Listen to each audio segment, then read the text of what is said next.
All right. The first thing I wanted to do though was just go over the project ideas, which I think everybody did that is still in the class. So let's see. Yeah. There we go. I'm going to share my screen, and we'll just discuss the viability of your ideas and whatnot. All right. Chat up there. All right. If anybody objects to me sharing their idea on the screen, then it's in a forum anyway, so they can see it. So I'm not gonna worry about it. But Brian, let's see. Personal project. Fairly simple mini golf game. We talked about this already. Started 4 months ago. Press system, player's name, user ball color, default power accuracy setting. That's good. Game setup, save your score compared to par. Some of the best score throughout your career. Save script experience. Cool. My idea is that you need to earn money to upgrade power and accuracy. You gain more experience points to unlock new golf courses. I already have 4 holes, 3D model, but I would like to start over with the terrain because of what I've learned in the last couple of weeks with Unity's terrain system. I model the holes in a third-party modeling system, so the physics are not very good. For example, if I hit the ball on a hill, it sticks to the hill and doesn't roll back. That's not good. All right. Because of this, every incline, decline has to save a separate physics script. Yeah, that's bizarre. Wonder why why does the third-party modeling system affect the physics of Unity? The Unity physics? Wonder why it affects the physics.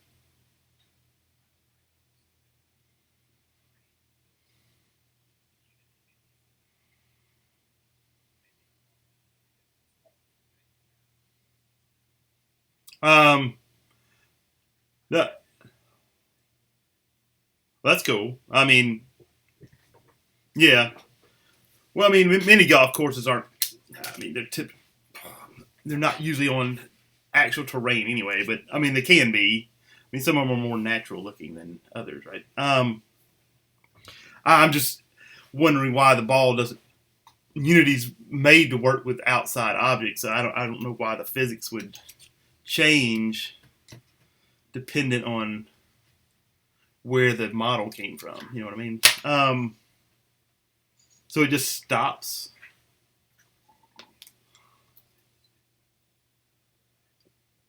I mean, you didn't put some physics material on it or anything. I don't know. That's weird. I'd have to see that and practice to see if I could.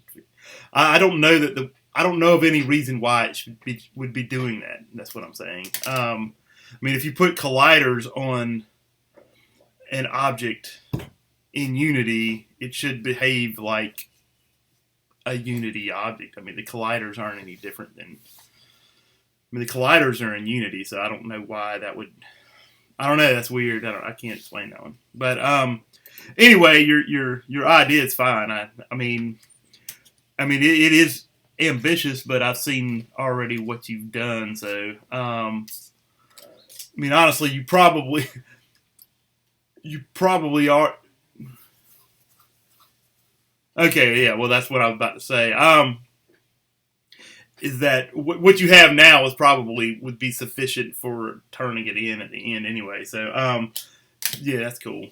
I don't have any worries there. I mean, if there are some students, if they said they were going to do this, I'd say they were reaching too far, but I think you're good. All right. Katie, let's see what we got. Plan on creating a maze game, thinking I have 3 levels that each will get progressively more difficult. It will be 2D, so the player will essentially have a top-down view of the maze, and the goal is to make it through with the fastest time possible. I'll be including a timer and high score for each level. In addition, increasing complexity of the maze to make it more difficult. I'd also like to add traps of the traps of some kind if I have time. Ideally, these traps would either delay the player or put the player back at the start of the maze. In terms of a theme, I think I'd like to make it feel like a dungeon crawl, or at least have a fantasy feel to it. Cool. I think that is doable. I think there's opportunities there for iterations, right?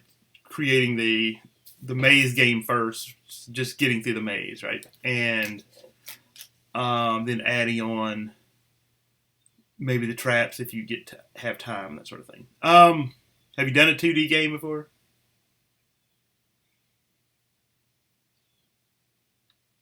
Nope. All right.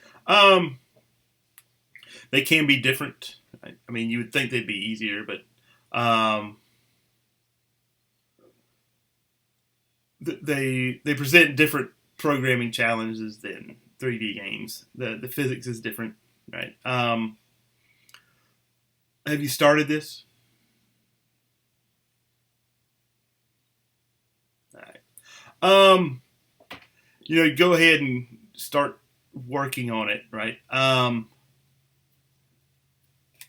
would work on just having a top-down character moving around the screen at first. Get that done as soon as you can, right? So that you know how the character is going to move and how top-down movement works and all that sort of thing, right? I would do that first, and I would try to get that done within the next week, just having a character move around the screen, and maybe some walls that he runs into. So you get that, then you have the basics for the physics of the game anyway. And I would definitely start with that. It definitely sounds like something that's doable. Let's see. How would you how do you if it's top down, how are you going to obscure the parts of the maze where they haven't explored? You know what I mean?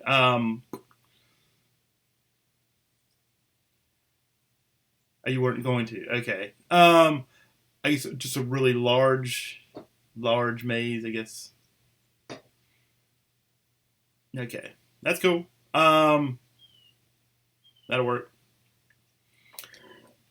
I look forward to seeing that. Alright, cool. And a dungeon crawler, kind of like Gauntlet, maybe. Cool. Well, that's a classic. Alright. Yeah, I accept that. That's good. Who else is with us? It's Jacob, right? Alright, Charles is not here, so. How surprising that the first 3 people that did the assignment are the people that are here. That's amazing, isn't it? Alright. For a personal project, I plan on making an endless runner type game. I always enjoyed them as time killers. Plan on having some type of collectible coin that counts as your score, which will also keep your high score. The level will also be getting harder the longer you survive. Haven't decided if I want it 2D or 3D or side top-down view yet. It's definitely something that I think is doable, right? I don't think it's too much of a stretch. Endless runners are procedurally generated. You're aware of that, right?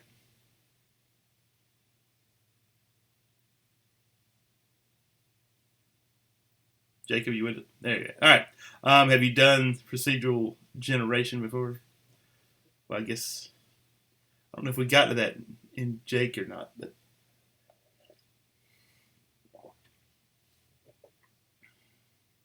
a little bit. All right. So I mean that procedurally, if something is procedurally generated, the bulk of your time is going to be probably spent in the code that actually generates the level, right? Because that is the game, and if that's done poorly, then you don't have a good game, right? If the procedural generation in Minecraft wasn't good, then it wouldn't be a good game, right? So, I would try to get into that soon, right? would first off, you really need to decide the presentation, right? Is it going to be 2D, 3D, side, top, down view, all that sort of thing, right? You need to make that decision fairly soon, because it's going to affect every other decision thereafter, right? So I would make that decision like within the next 2 days, really, definitely this week, because you can't really move forward until you know that. All right.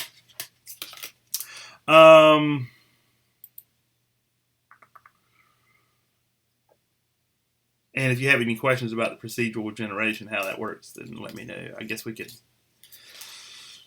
do some of that in class too, right? But otherwise, I mean, I think it's a doable project. So if you have any questions, let me know. All right.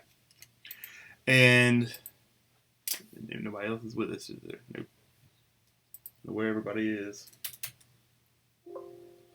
Jacob, have you registered or got your plan ready? Because nobody's asked me. No, not yet. All right. Yeah, make sure to do that. All right. Okay. Let's see. What was I doing?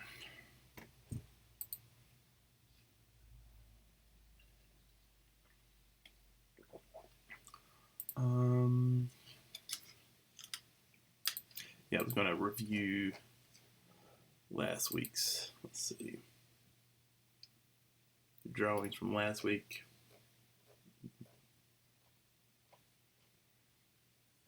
Drawing 2.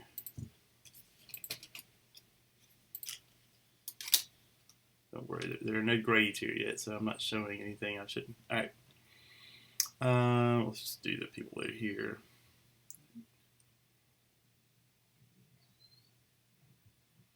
Start.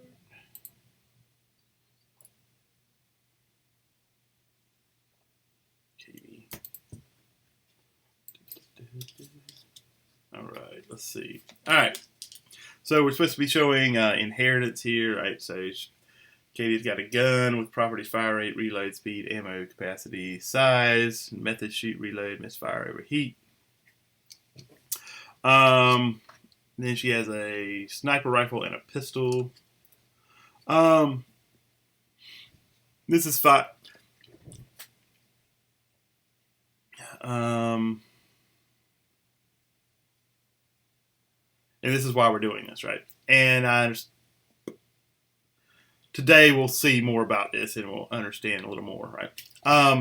The beauty of object-oriented programming is that in sniper rifle, so the only thing difference here is scope and range, scope, distance, and range, right? That would be the only thing you have to actually put in sniper rifle class, right? Because all of this would be inherited because it's up here, right? All the methods are the same, so they all would inherit, right? And the same thing with the pistol. And so there's range here, whereas there's not range here. So that in the pistol, all of these would be inherited, and that's the only thing you'd have to put there. Right? And this hopefully will make more sense once we work on what we're doing today. All right. Spell.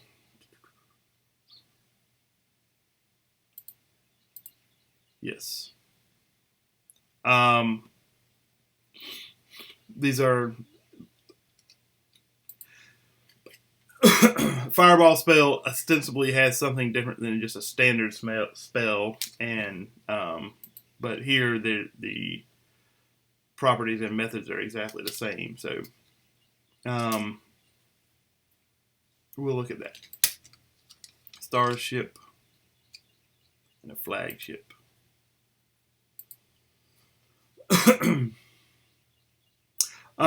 Yes. Did somebody join? All right. And your starship and flagship are, again, they're exactly the same. But I realized that I didn't probably explain this well enough last time, so I'm not going to penalize anybody for that, right? So let's move on and look at Jacob's. All right. Turret, properties, barrel, ammo, stand, shoot, rocket, turret, property, rockets, and launch. Your methods are good.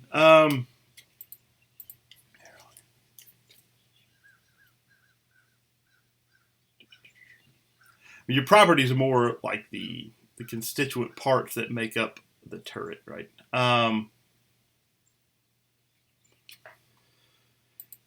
mean, I would think ammo might, if you said ammo type, right, that would be more of a property, or ammo amount, right? I'm not sure which one you meant.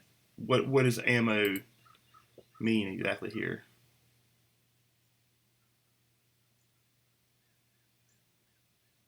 Ammo type. All right. That's where it's not wrong, but it'd be clearer if you said like ammo type and ammo amount. Right? You could have both, and probably should be. Yeah. Barrel. I assume that's just the barrel, or is there like a barrel type or something? I don't know.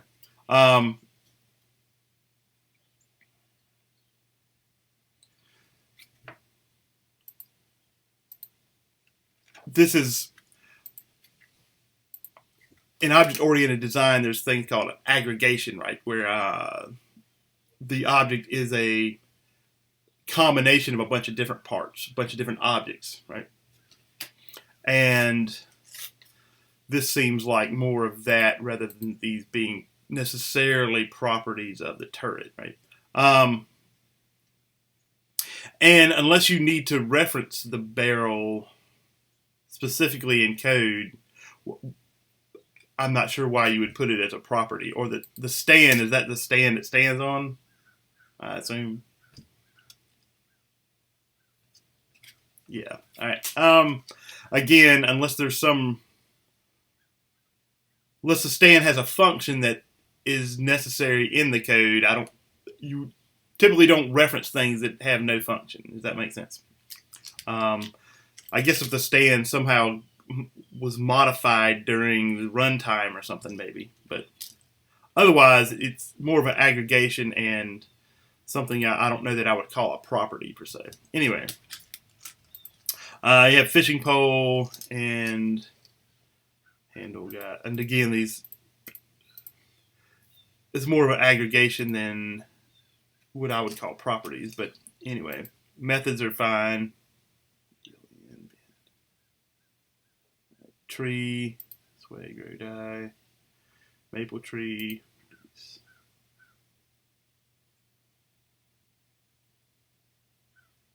Yeah, again, your tree is more of an aggregation than properties, right? I mean, tree for tree, I mean, like the hardness of the wood would be like a property, right? Or the height of the tree, right? Or the color of the leaves. These are the things that I would think would be properties of the tree, right? Maybe type of bark, right? That sort of thing. And I understand this is all object-oriented programming is an art and a science, and it takes a while to get your mind around it, right? I do, however, like the maple tree and how it is differentiated, right? Maple sap and produce, it actually has a method that's not in tree, which is good, right?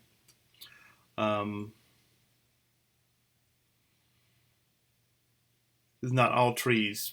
Well, they all produce some sort of something, right? They have to reproduce, so they produce some sort of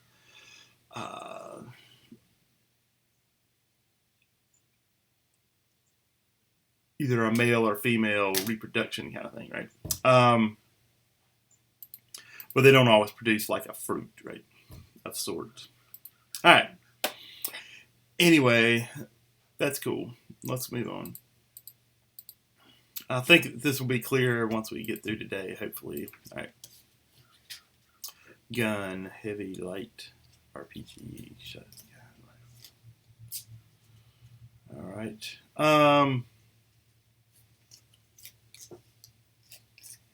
Level.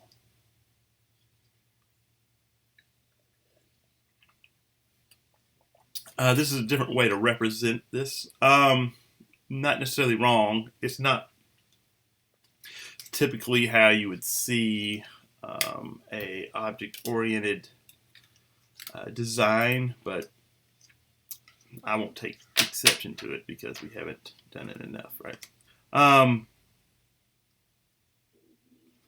Let's see.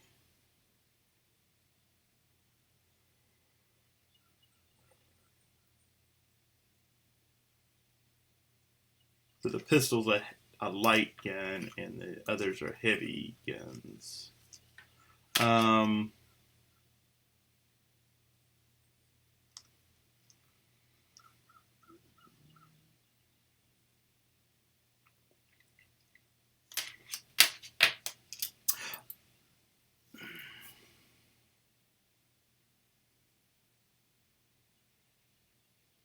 Let's see. I want to do this real quick. All right, UML object.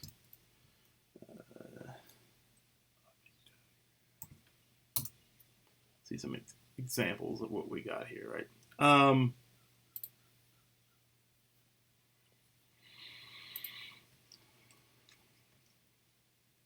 that is in Spanish. I don't want that.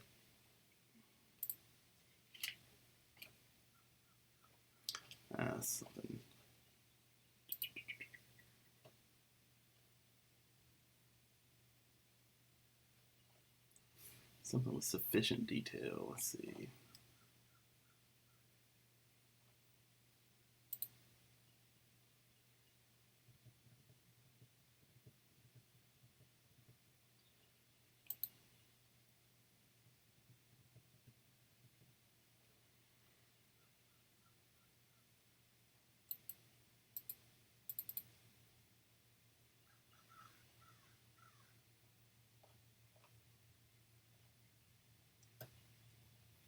All right, so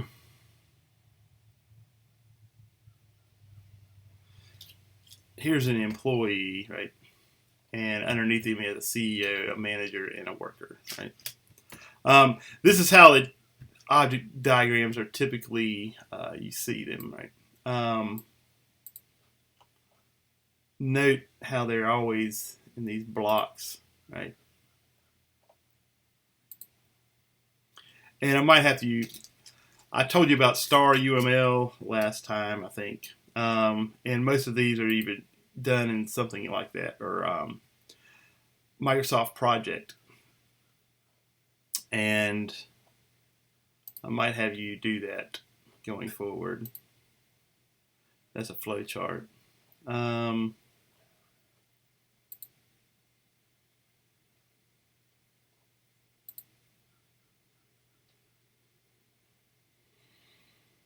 Try to show inheritance. Let me see.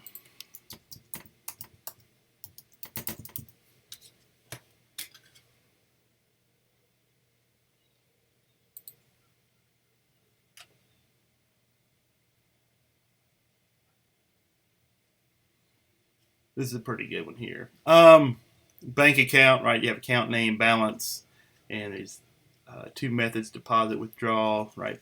And checking account, as it says, has everything from bank account, plus has last check known, right? A savings account, same thing. It inherits everything from bank account, but a savings account has an interest rate. And then we have an investment account, again, inheriting everything from bank account, but it has an account rep and a withdrawal method, right? But anyway, this is just, I understand where you're coming from. It's just not really, it's not how objects are typically represented. That makes sense. And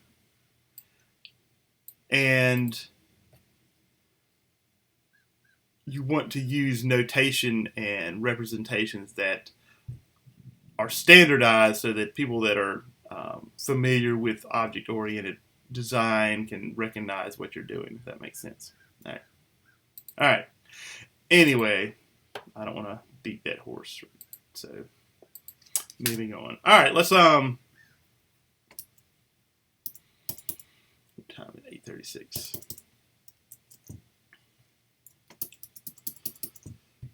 Hopefully you have your project from last time, right? All right. I'm going to run mine just to make sure it still runs and works. And there goes my enemies coming out of my spawner.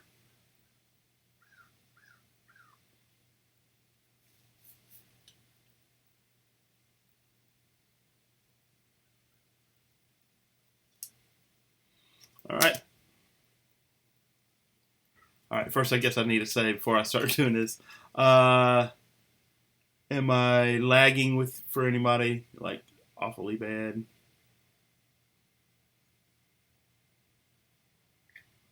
All right, well, so far so good. All right,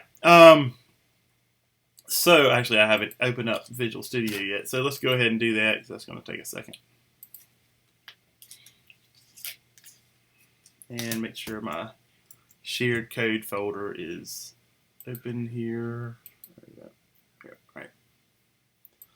So I'll be dropping code in here as necessary, right?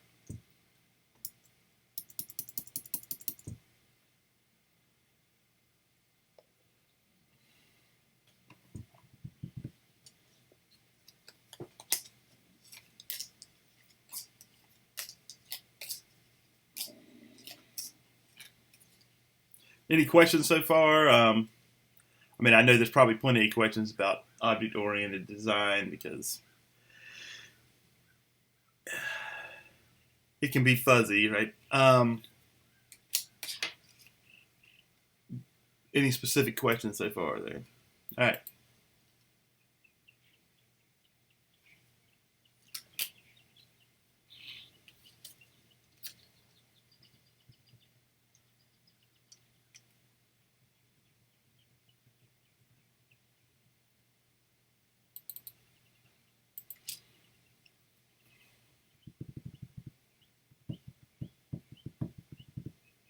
All right. Does everybody have their project open and their code open? All right. Yep. Oh, Charles is. When did Charles join us? Did you just get here?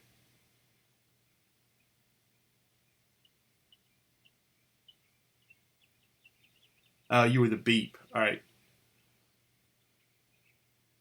That's all right. No worries. Let me go over your project real quick because we did that. Did you hear theirs, I guess? Were you here when they did theirs? All right.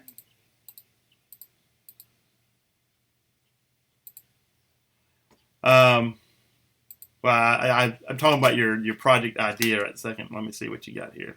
Because I reviewed all those just to make sure that everybody was on board and doing something that I thought was doable. All right.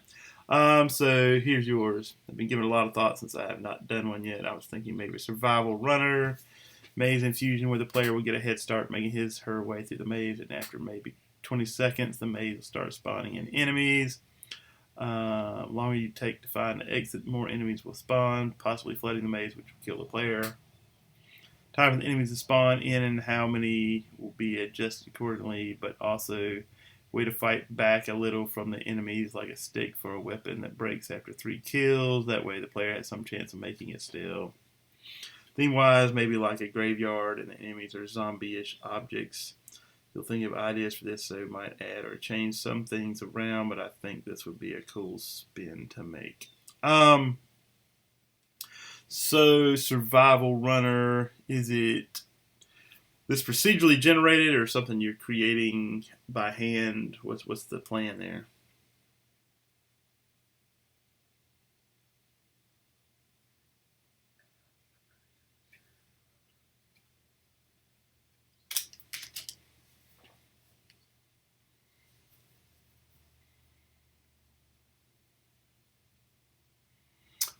Well, it's a runner maze infusion, right? So who's creating the maze? Are you creating the maze, or is the program?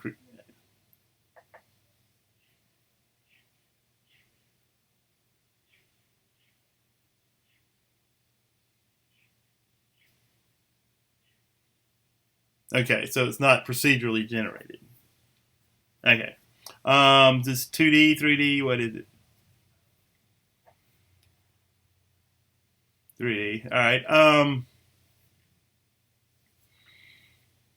I mean, the general I mean, the idea of a runner in a maze. I mean, I think there's one or two other people that had this kind of similar idea. So that's doable. Um, Spawning enemies in. Obviously, we're spawning things right now. That's what we did last week. So that shouldn't be a problem, really. Now, how smart the enemies are, right? AI is always an issue. So depending on how smart you want them to be, that might be a problem, right? Fighting back, right? I mean, there's a little bit of overhead there. You have to have some kind of combat system, right? Where you look for input and you have to handle that input somehow and handle how the attack is made and all that sort of thing.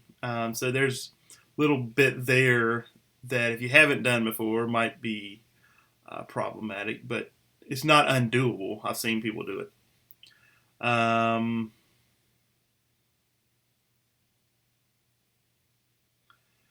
But you need to make more concrete very soon what you're actually thinking of. If that makes sense.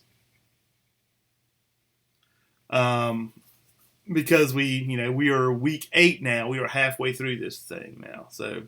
Um, so you have basically 6 weeks to really get it done, right? Because the last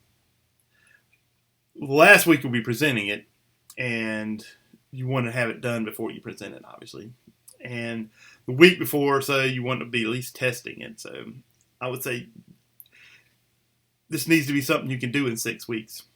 So think about that and make this idea a little more solid, because right now I'm not quite seeing what it is you're planning. So that can be problematic if you don't know what you're going to create, then you can't create it, basically. All right. But like I said, I think it's a doable idea. I would like to see some more flesh on the bone, so to speak. All right. Anyway, we were in the. If you missed it, I guess you didn't, but we're in the project from last week now. All right. And let me go to the notes here. All right.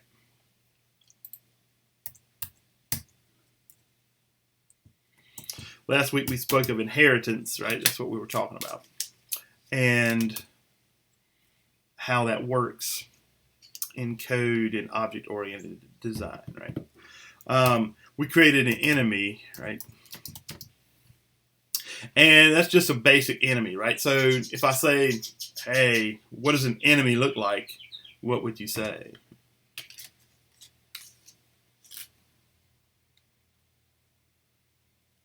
It's like me saying, what does a human look like? Can you answer that question?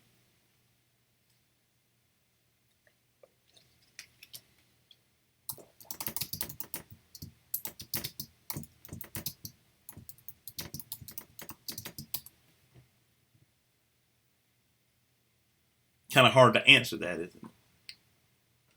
Because human is an abstraction, right? Abstraction. It's not just a human, right? You kind of have to know some things about the particular human to even answer the question, right? Male or female, right?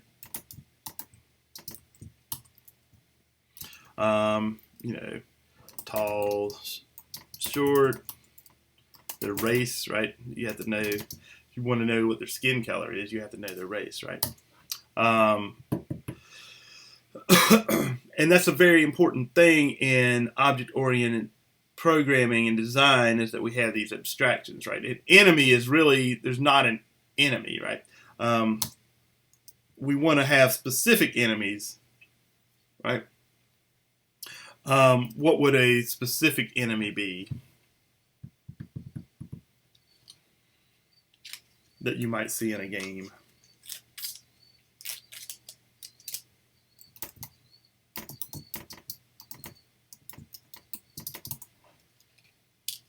Anybody?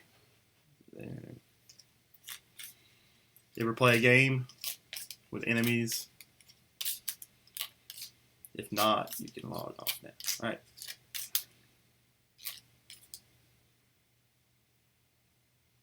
Nobody's ever played a game with an enemy in it.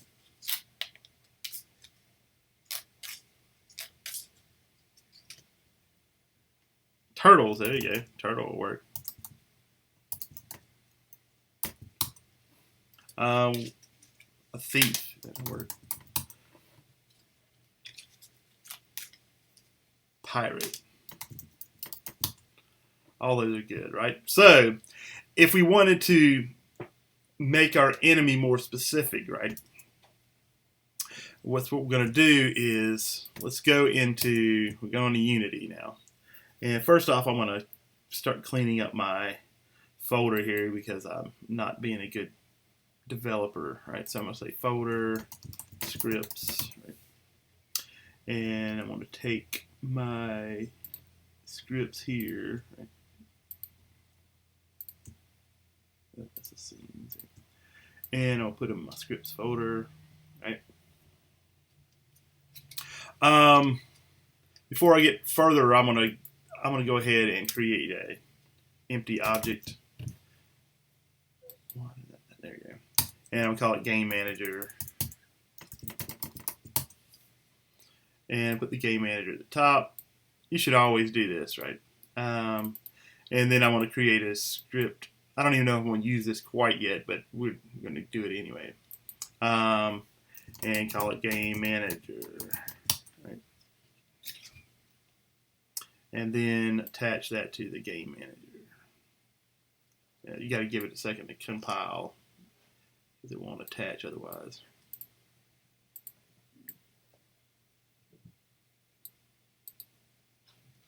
All right. Now we switch back to our code. All right. And it should be in the folder now. I'll just move these around a bit. All right, so we have our enemy script here, right? And with regard to inheritance, right? Note that this colon indicates inheritance, right? Put that in notes. C#, and it's several other languages too, if I'm not mistaken. I think Java. All right. The colon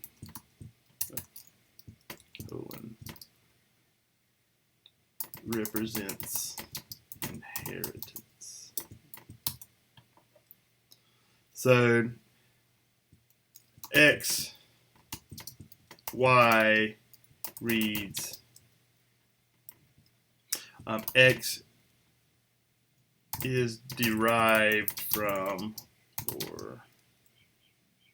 Y, or X inherits from Y.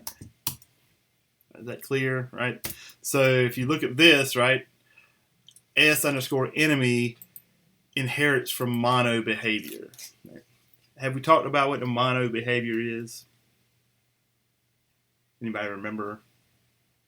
What is the importance of mono behavior in Unity?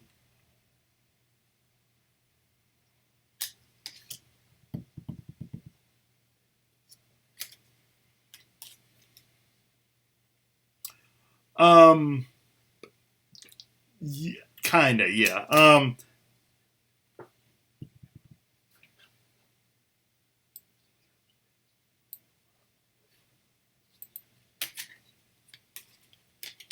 Mono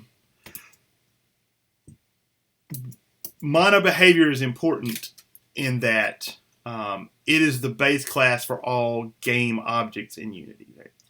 If you attach a script to a game object in Unity, it has to derive somewhere up its chain from mono behavior. All right, so if we look, do I have? Well, I don't have enemy in there, but so to illustrate that point, and so here's a game manager, right? And we can see it's deriving from mono behavior, right? The easy way to test this, right? Just come in here and put 2 slashes right there. Now it's just a pure C# class. Got it? All right. Switch back to Unity, and we should get an error at this point. Yes, we do. See,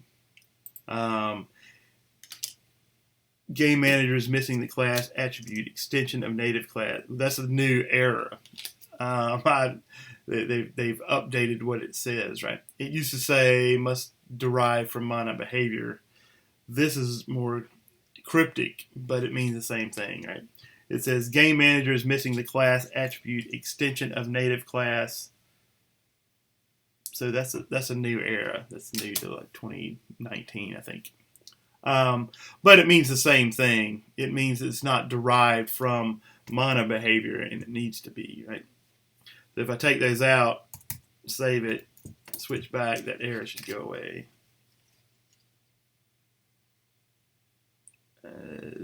That is not.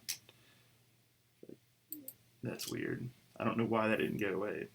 Well, it's clear on play, not. Yeah, I got this why. All right.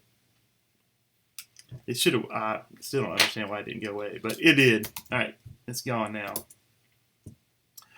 All right, so game manager is derived from or inherits from mono behavior, right? And if it's a game object, if it's in the scene, it has to derive or inherit from mono behavior. Not directly necessarily, right? As long as it's up the chain, it's fine, right? And we're about to see that, right? Because we're going to create a new enemy, right? So let's go into Unity again, and we'll go into our scene script folder. And let's see, since y'all said, well, the turtles was first, so we'll make turtle. He said turtle first, so we're going to do that. All right, so we're going to create a script called s_turtle, right? So create C# script s_turtle, right?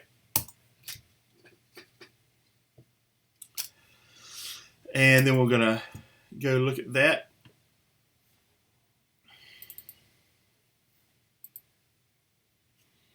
All right, so here we have the turtle script. But we want to derive from the enemy script. So we're going to come in here, and instead of mono behavior, we're going to say s_enemy, and you'll see it pop up. That simple, right?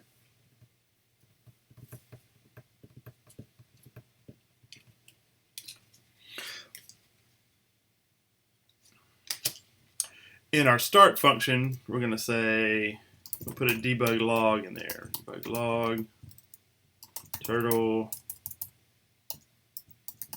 is alive.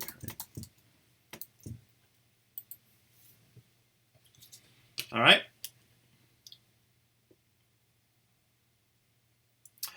And let's go ahead and go back here, and let's create. We'll create 3 different ones since there was 3 different answers, right? So s_thief.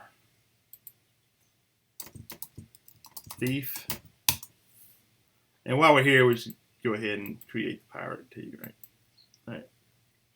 Create C# script s_pirate. And then go back to Visual Studio, and we're going to go into each one of those in turn, and each one of those is going to derive from enemy.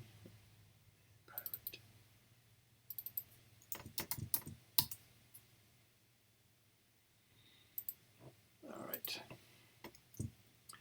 And go into each one of those start functions and say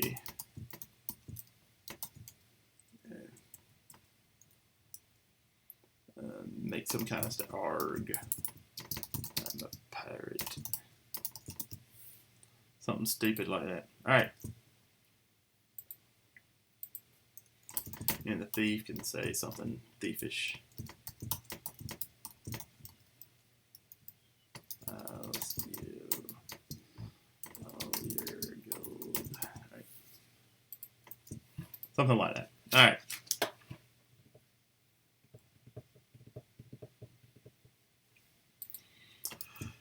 Alright, so let's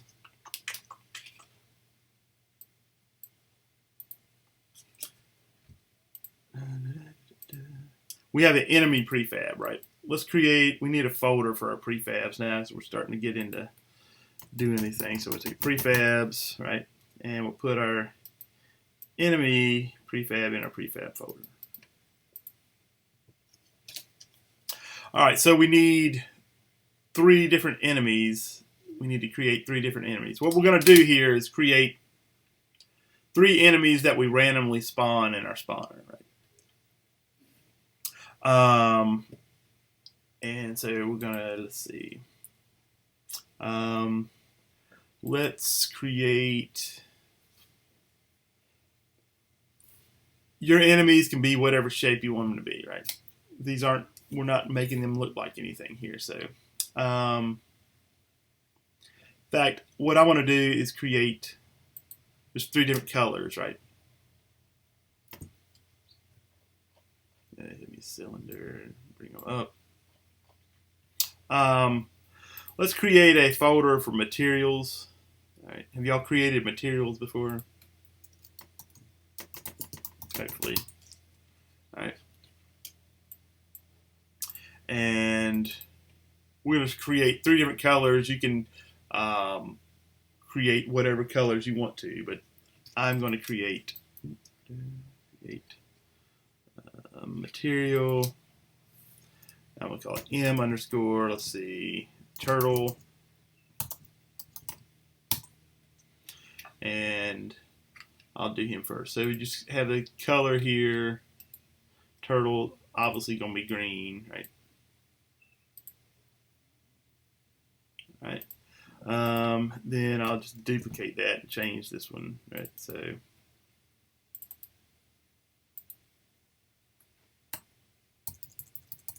and this will be pirate, and he'll obviously be purple.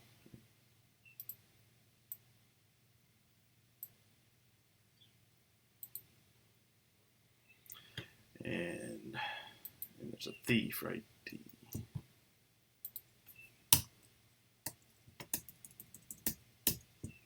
Thief. And the thief will obviously be like black, we'll say, because he's a thief.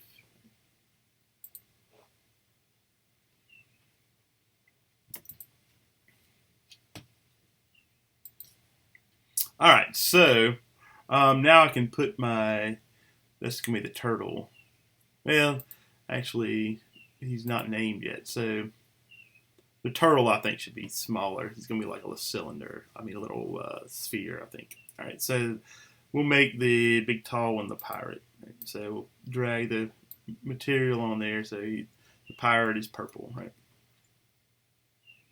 And we'll name the cylinder pirate. All right. And then let's create a 3D object. I'll do a sphere, right?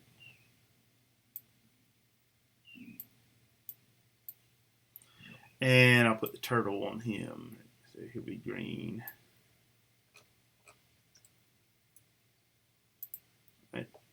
And then, let's see, the thief. Object 3D. He'll be the capsule.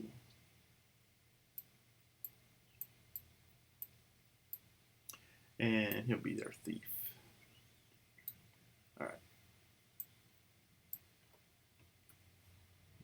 So now we have 3 enemies, and they each look different, right? Different material on them. All right. Get those done, right? And I'll be right back. I had to get some more water.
All right, back. Okay, so we have 3 different enemies.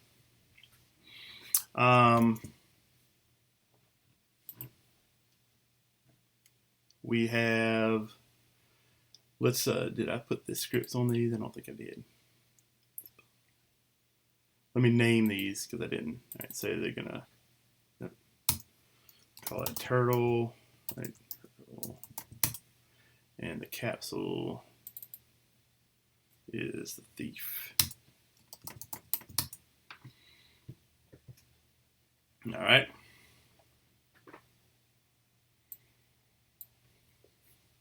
Are we lagging yet? How's the lag going?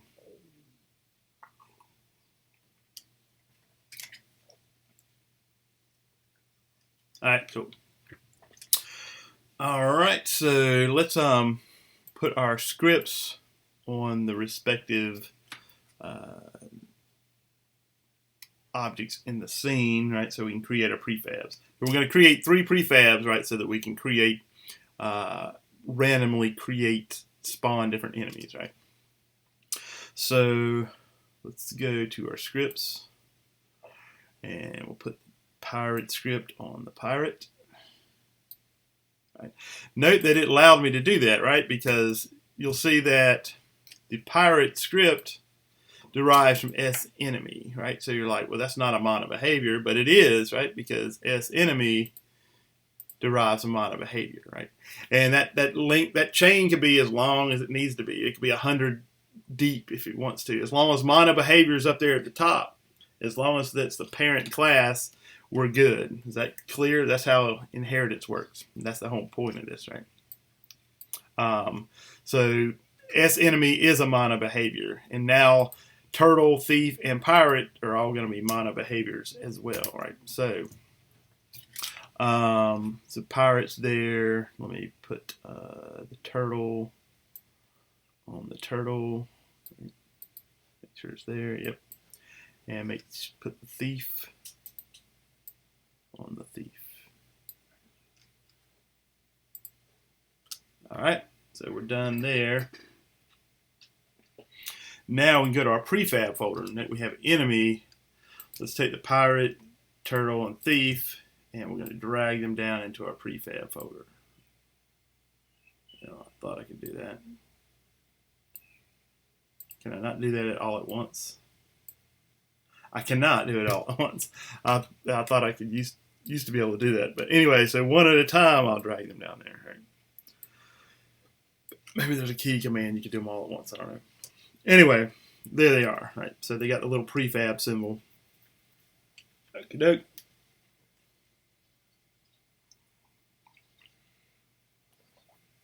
All right. So now we can delete. Actually, I'm going to go in here.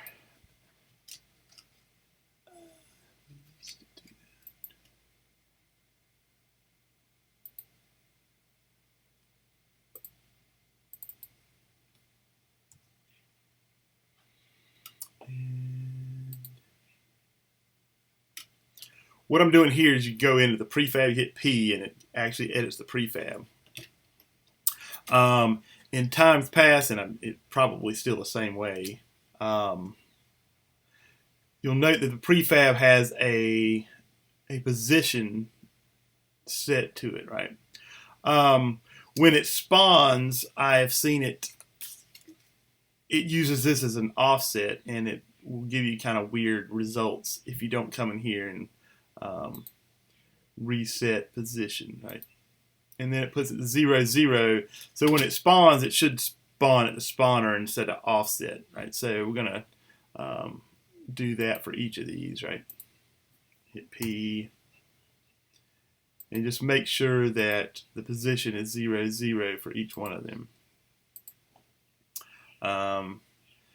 This is hopefully a way of avoiding some weird position errors later, right? Okay. Now, once we've done that, we can actually delete them from the scene, because what we're going to do is spawn them in at runtime, right?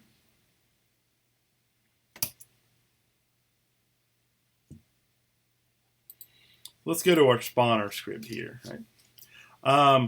Note we have spawn 1 there already, right? Right now it's currently our enemy. We're going to change that in a minute. We need 2 more spawns, right? So we can say public game object spawn 2 and public game object spawn 3, right?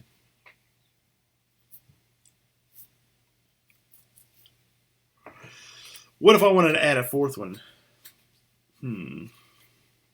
Is this the best way of going about this?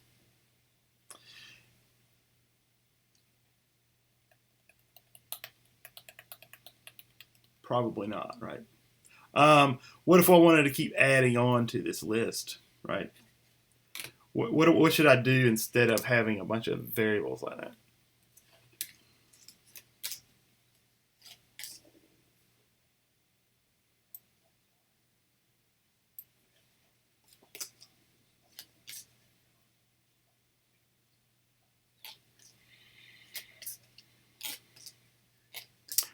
Well, I mean, but if later on I wanted to do 100 of them, are you going to really type out what will be what's the alternative to typing spawn 1, spawn 2 to spawn 100 if I wanted to do 100 different ones?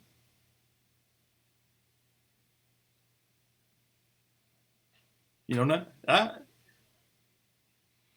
Well, serialized just means that it is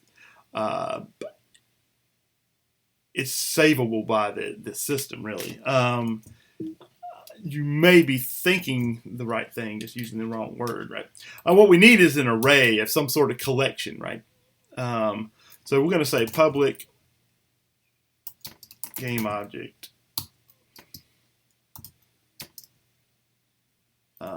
Let's see, spawns or spawnables, right?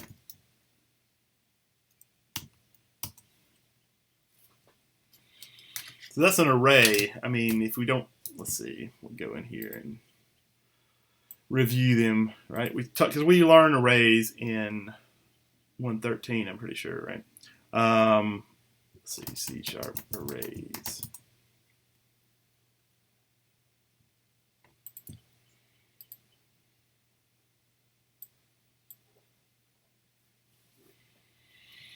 Remember these, right? And arrays are accessible through a reference number, right? Index, right? So what we need is an array, and that array we can just change the size of, and if we need more, we can just change the size of the array and add more to it. And that's the, all right, so C# arrays, right, for multiple items of the same type. All right, so instead of that, right, do that. All right.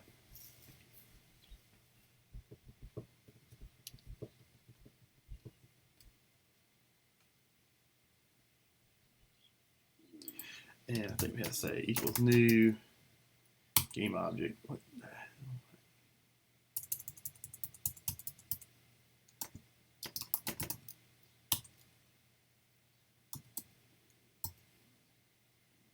I think that's right. Is that right? Syntax is wrong. Oh, I'm using spawn1 now. See, I just injected an error in there because I was using spawn1 down here, right? Just to fix that real quick, we're gonna say spawnables. Why is that happening? All right.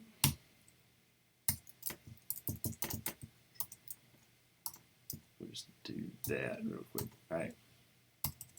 I need to start throwing this code into their folder, don't I? All right, so let me do that real quick.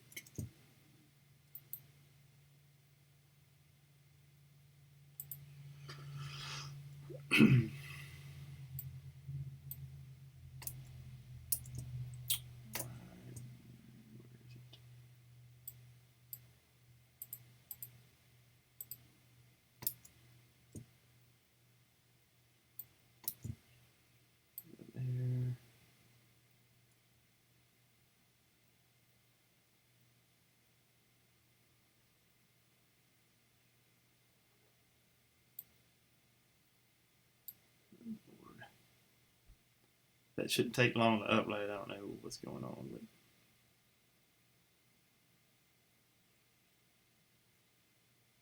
that's kind of crazy. Text files don't usually take very long at all. All right, so I don't know what's up with that. We'll see.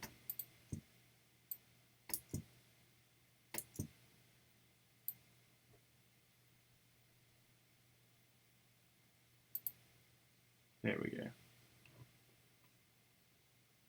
How's the spawner still? Well, it says it's uploaded. That's weird.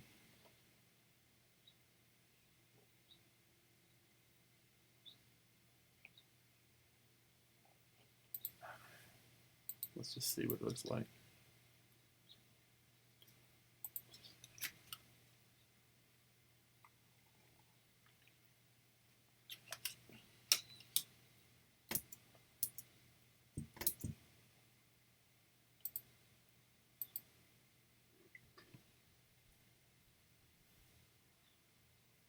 Okay, it looks like it's updated. All right. Okay. So we're going to change this in a second to be a random number, right? Right now, we have we've declared an array called spawnables, and it's a game object, and there's 3 of them, right? Now, if you go into Unity now, excuse me, click on Spawner.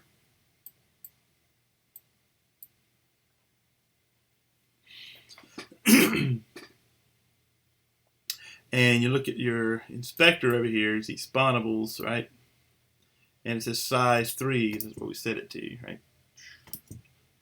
And there's 3 elements, right? We can take these game objects, or pirate, thief, and turtle. We'll start with turtle, because that was the first one we named, right? And put them in our slots over here.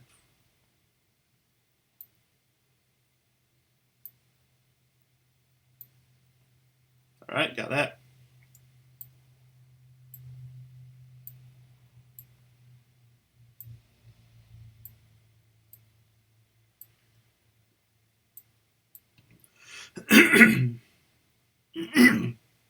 All right. If we start this now, let's see.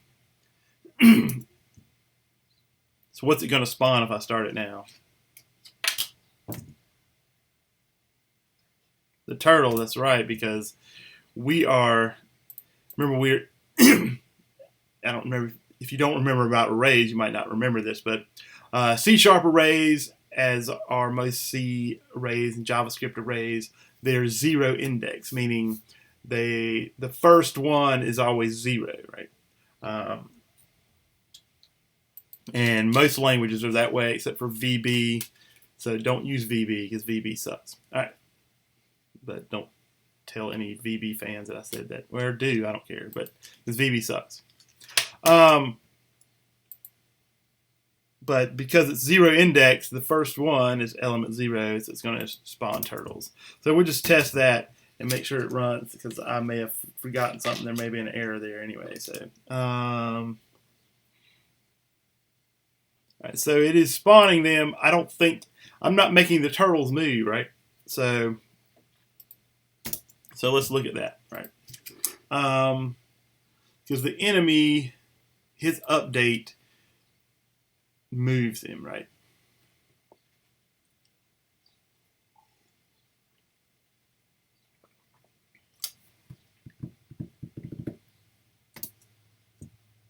And that's a some of this stuff I forget, all right?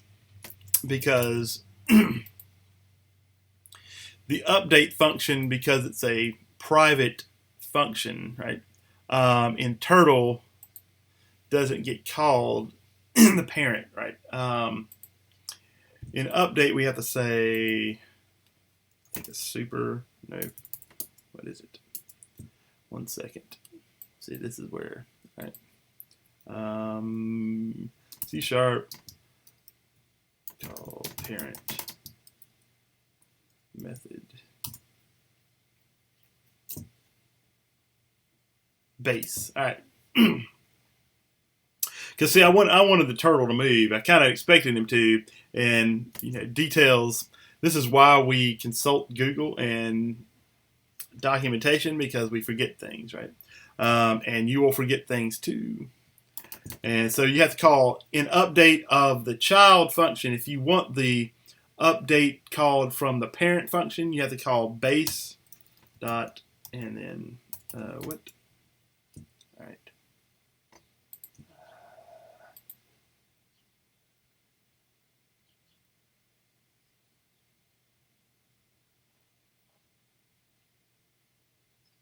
It might have to be public. Base update. Yes. All right. Let's go into.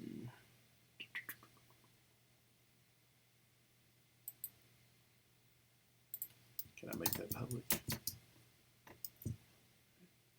And then in the turtle, I'm going to say base update.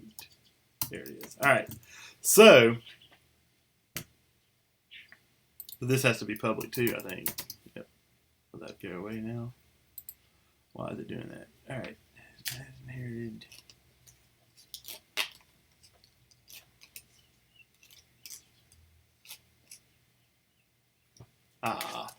See, this is the syntax in C# that I forget, right? if you hover over it, it gives you an error, right? It says turtle update hides inherited members s underscore enemy update. Use the new keyword if hiding was intended. Updated call. Yeah, okay. So you actually have to come in here and say new public void update. Ta-da.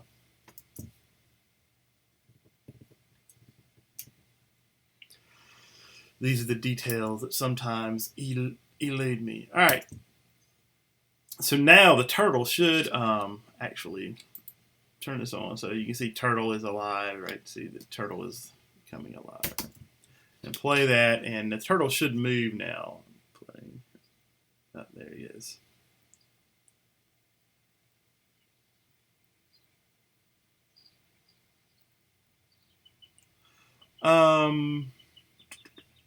Note that he is on the ground. He's not. I think that is a result of the spawner, right? Spawners. Instantiate will put the object instantiated at the location that it was the prefab was created, right? And we did create it at 0, 0. We want it in reference to the spawner though, so we're going to say this is the thing we spawn in, and then we're going to say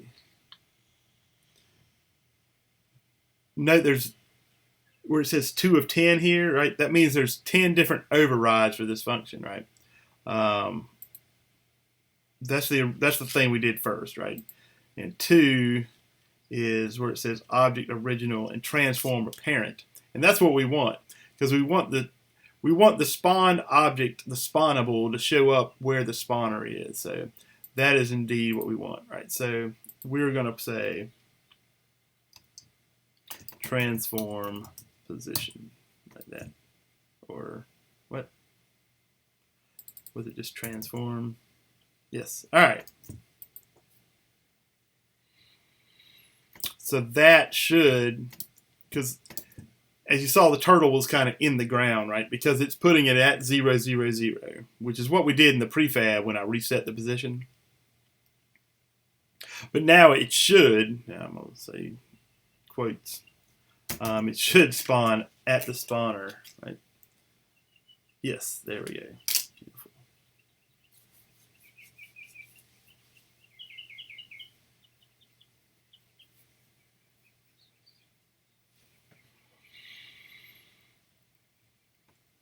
All right. Are we lagging yet? Are we still good?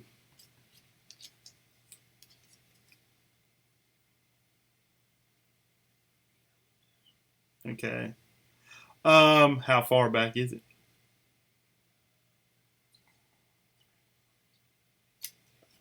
Okay. All right, that's good.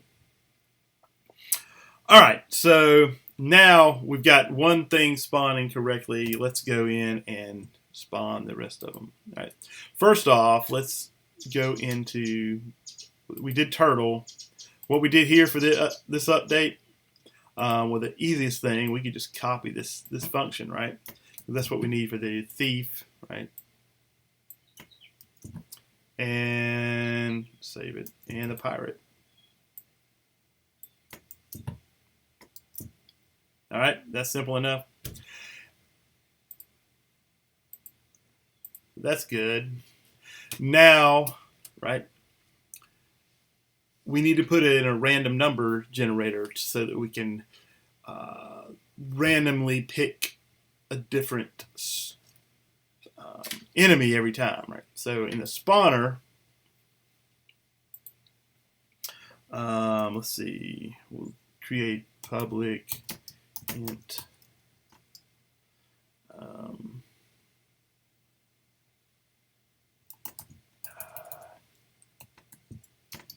enemy to spawn.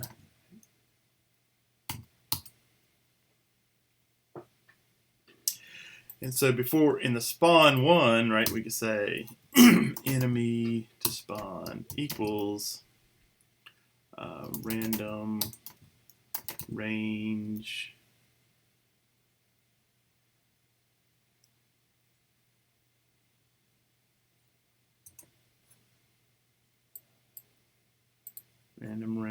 range. No, there's two of those. We want the integer one, right? So min, max. The min is inclusive and the max is exclusive, which makes it kind of weird. But so it's 0 is the minimum, right? And our maximum is what? 2, right? So what do we want to put here? 3, yes, that's right. Because it's exclusive, so it's never going to pick 3, and why is it doing that? Right, so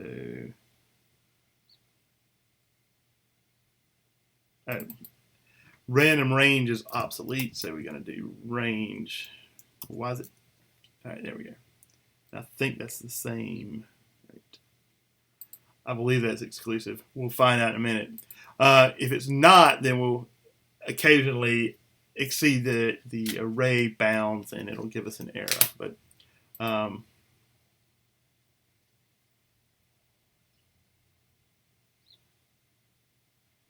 no, it says exclusive right there. Okay. All right. Now I need to use it because I still have the 0. This is the magic number, which you never want, right? So we just want to say enemy to spawn right there, right? And that should be all we have to do. So let me think. Did I miss anything? All right, so we should see the magic work. Let's go.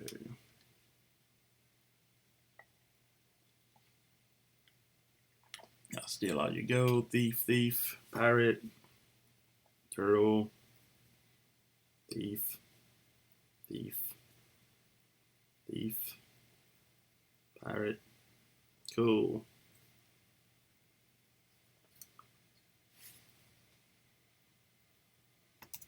Yes. And I will throw that spawner code. So I'll throw all this 1 second. Spawner. I didn't do anything with that today. Let me do this. There we go.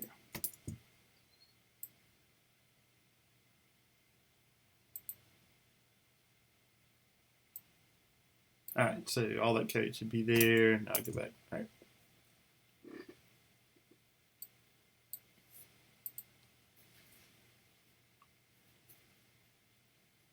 All right, so that makes sense to everyone? Any questions about that?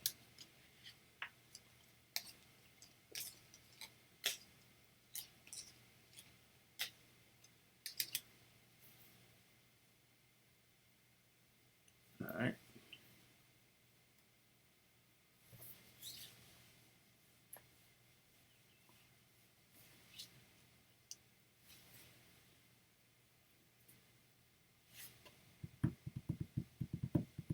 All right. You got that, Charles? Awesome. Let's just look at see how far I'm gonna go.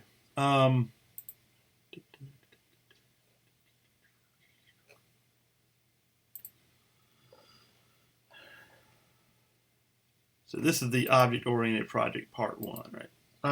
Let's see what's in here that I haven't done. Spawner, create at least 2 different objects. We're creating 3. Both be enemies, be children in the enemy class. In other words, each enemy should perform some sort of action when the space bar is pressed. Haven't done that yet, right? But the action should be different for each. Right.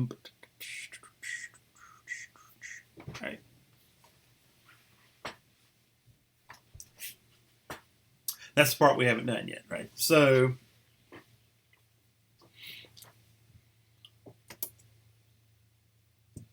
we need to do that. As it says, when the space bar is pressed, the action should be, they should do something, right? They could spin, right? You could increase their scale, right? I'm going to show you how to spin them, right? And I want you to explore other things you can do with them, and I'll give you some suggestions in a minute, right? So first off, let's just go into, let's see, the turtle, and we'll spin him, right? So what we're going to do is, actually,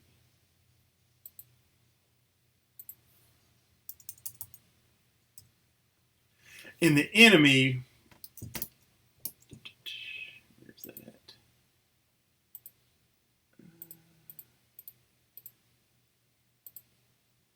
I hate that.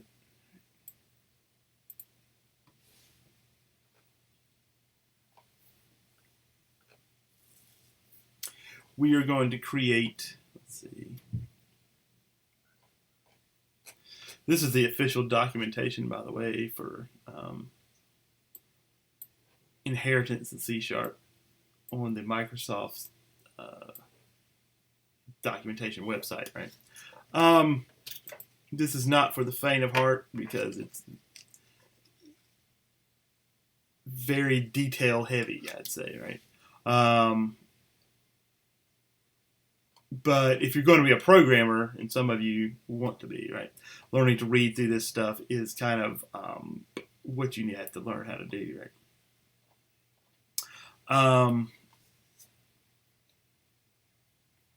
So what we need to do here, right, is create, and we're going to go over what some of that stuff means in a second. We need a public void, right, do something function. Oh, whoops. Debug log.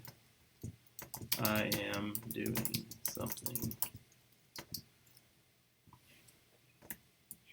Am an enemy doing something. Well, we're going to override this, in the child classes, right?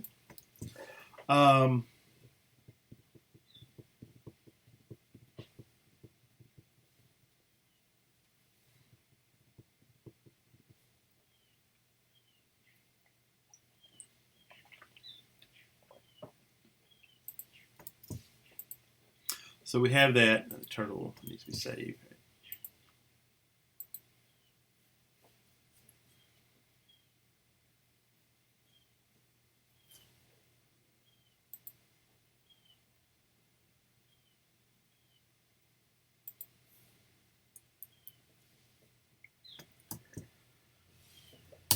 In our update function, we need to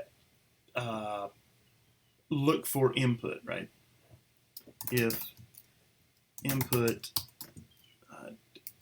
get key up space, right? So if the space bar is pressed and let up, right, we're going to do something. Why does it do that?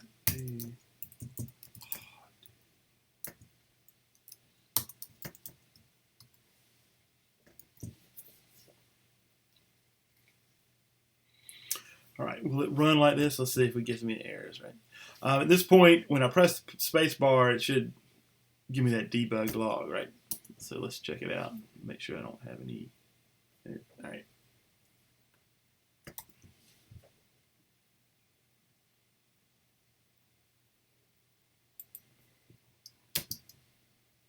All right, so I'm an enemy doing something.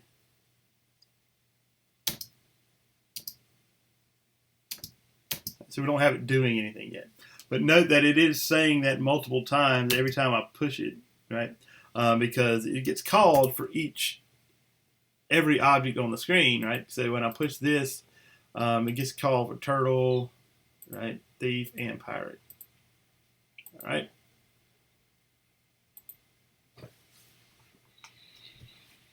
All right, but we're going to go into each one of these and we're going to have public override.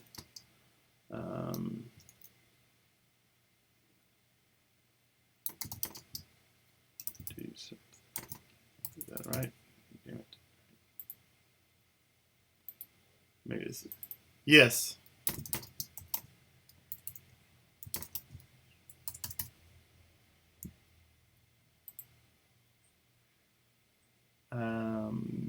Yeah, there. You see it?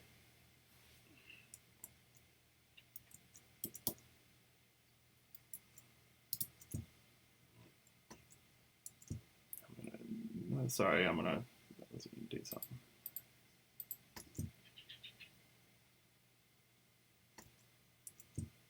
Damn it. All right. Damn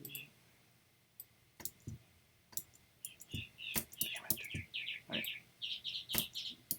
Okay.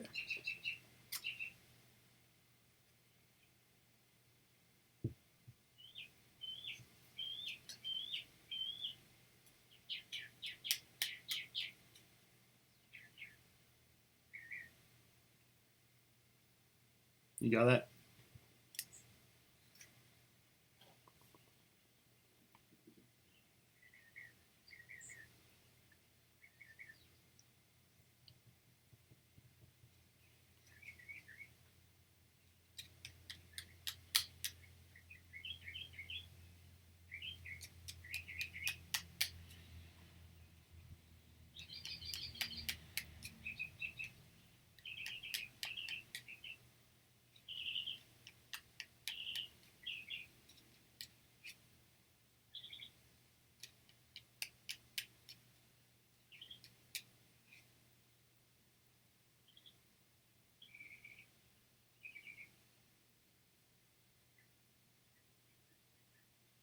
Let me know when you got it, because I'm waiting. All right. All right. So what do I need to do here? All right.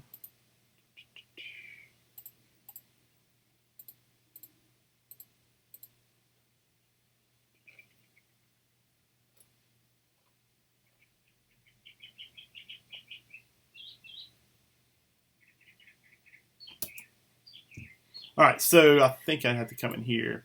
This is the part of it. This is the part of the syntax I always get wrong, right? Because I want to override this in other classes, I believe I have to come in here and say abstract. Why is it doing that? All right. Go away now. Oh, it doesn't have any body at all if I do that. Okay.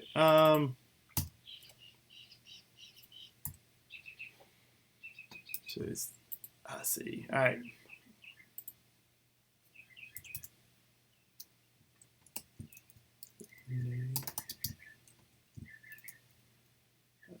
Do something. What?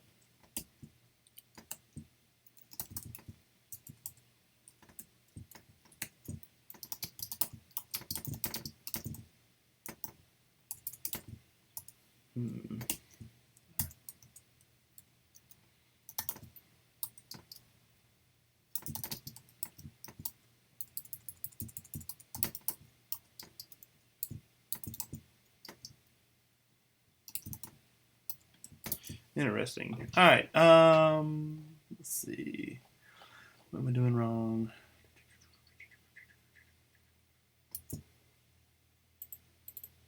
Let's just say public.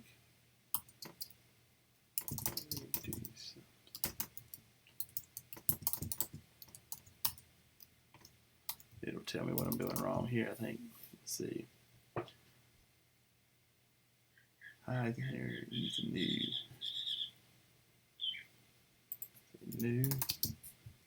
All right. The new pub. All right. So, and this stuff can be confusing, right? And every language does this differently.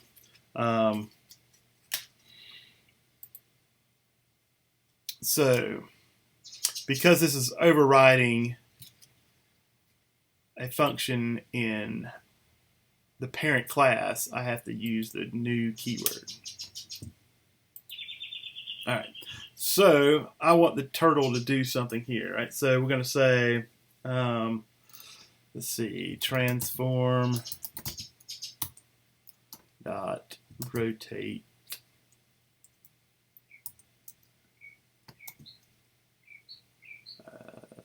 vector 3 dot, let's see,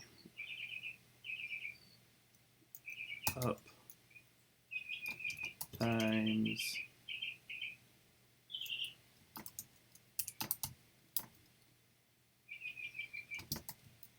we'll just see how that works, right? When you rotate, this is something I've taken some time to get around. The up actually means which axis, right? So up is the y-axis, right? And you think of it like this, right? You can't see my thumb, right? So that's up because you're pointing up. The thumb's pointing up, so it's going to rotate around that axis, right? And right is going to be like that, right? And let's see, forward it's going to be like it's pointing towards the screen, right? Anyway, you'll see in a second. So that is the turtle. Let's just see if I press the space bar, does the turtle turn, right? Yes, I think that'll work.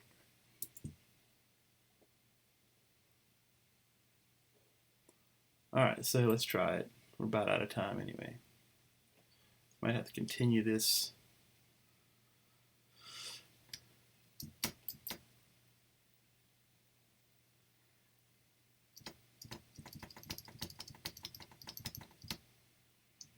I know what I need to do. It's going to be hard to tell. Unless actually up is not.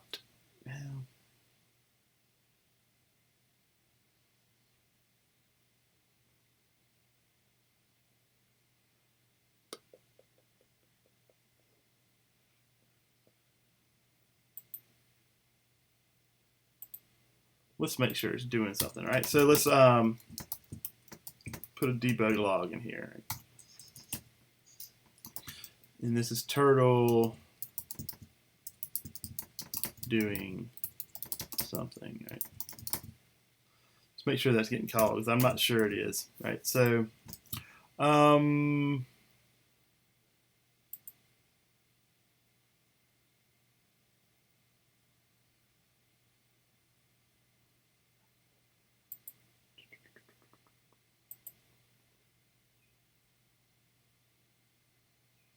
we'll just try that first.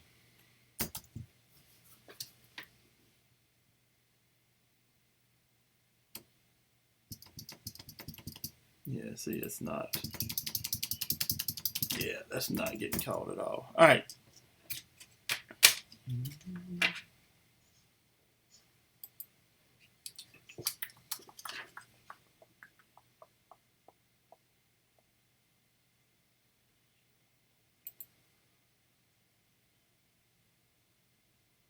Let's take this line here, right? And we'll put it in the update for turtle. And this is where it can get confusing sometimes, right? Where the child function gets called and where the parent function gets called. And that's why I'm experimenting. All right.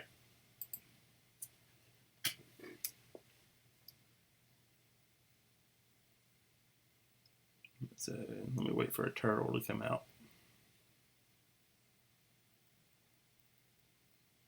There we go.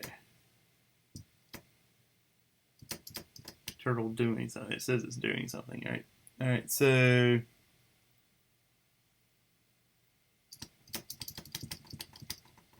there we go. All right, because this is what I want to change now. All right, so the turtle is doing something now, right? We are going to change get key up to get key, right? What's the difference between get key up and get key? Who can tell me?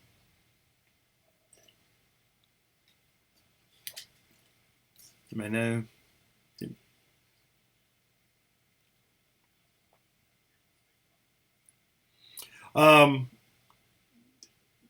Kind of. Yes. Get key is continuous, right? So every frame that you hold that key down, it will fire, right? Um, and that's when you, if you want to have a get, your gas pedal would be for get key because you're holding it down. As long as you're holding it down, you're accelerating, that kind of thing.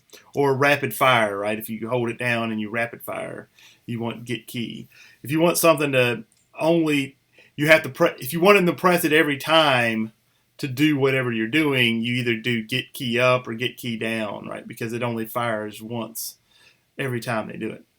In this case, I want it to keep turning, so I'm gonna do get key. That way, I can just hold it down, and it's more obvious that it's happening, right? So, oh, you got a turtle right off the bat, so you see him turn.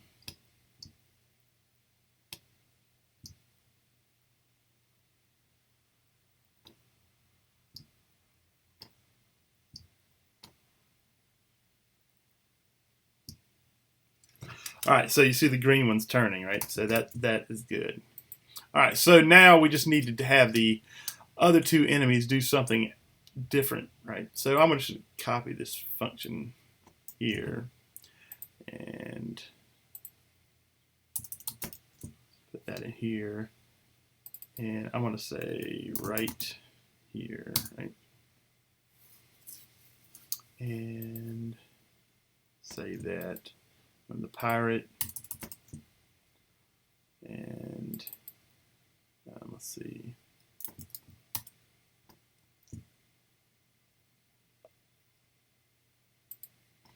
So this should be kind of odd, right? Let me change these because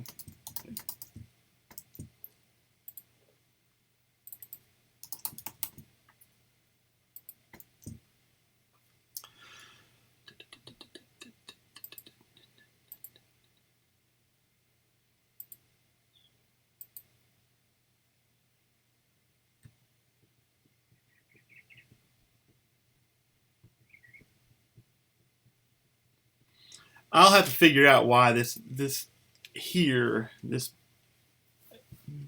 because yeah, that's what it is. No.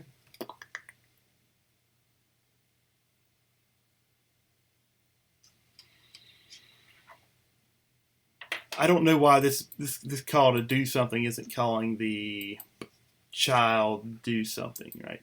But that to me is confusing. I'm not sure why that is.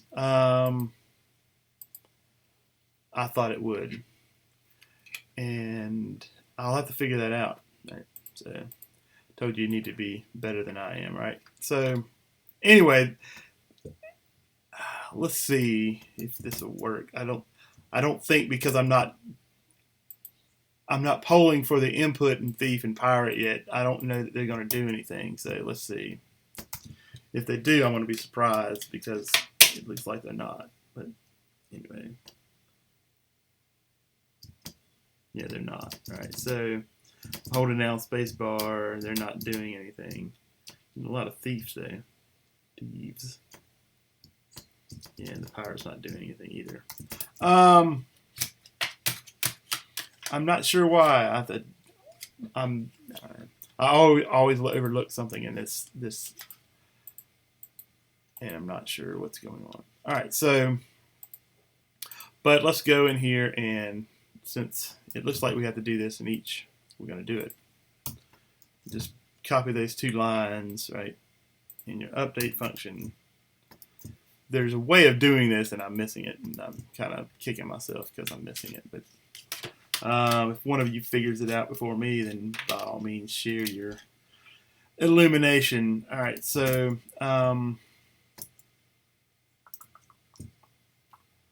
if I do that, they should all do something different now. So let's watch. So the pirate spins like that, right?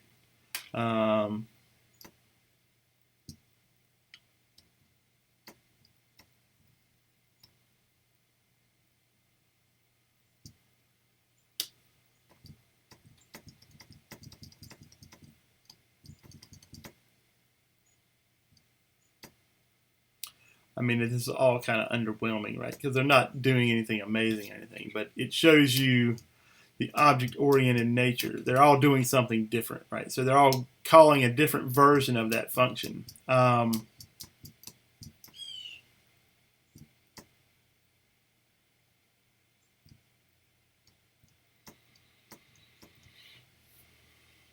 Anyway,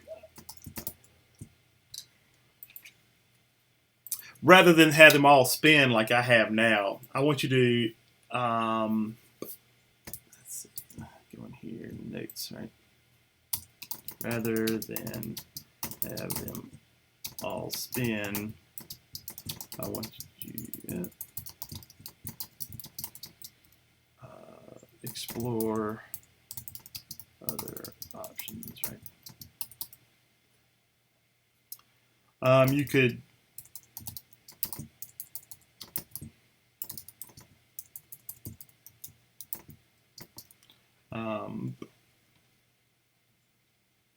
change their scale. Change their scale. Right? Scale them up or down, right? Make them larger or smaller, right? You could change their color randomly or something, right? What else could you do? Let's see. Anything you can imagine, really. I'll let you decide that. The scaling's pretty easy. Changing the color should be easy. I'm going to let you explore that on your own, right? I want them to do something other than what they're doing now, right? Well, one of them can do just the rotation, right? And the other two do something else, right? I'm going to let you explore that between now and Wednesday, and if you have questions, then we'll I'll try to answer them then. In the meantime, I'm going to try to figure out why this the parent method isn't calling the child methods, because I'm once again missing something, right? All right. Are there any questions about any of that? I know it kind of threw a lot at you at once, but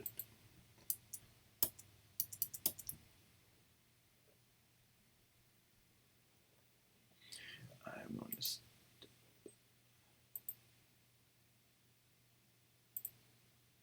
All right.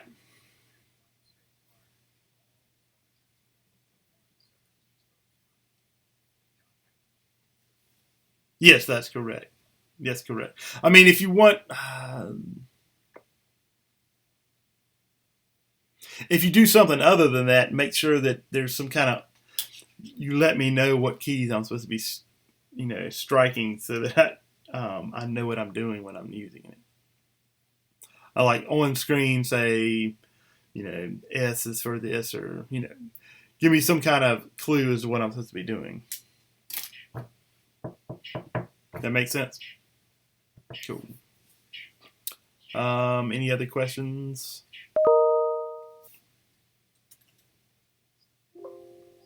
Okay, that's fine. Go ahead, because we're. Are there any other? Well, are there any other questions that Katie didn't? All right. If there are no other questions, then yes, Charles. What is your question?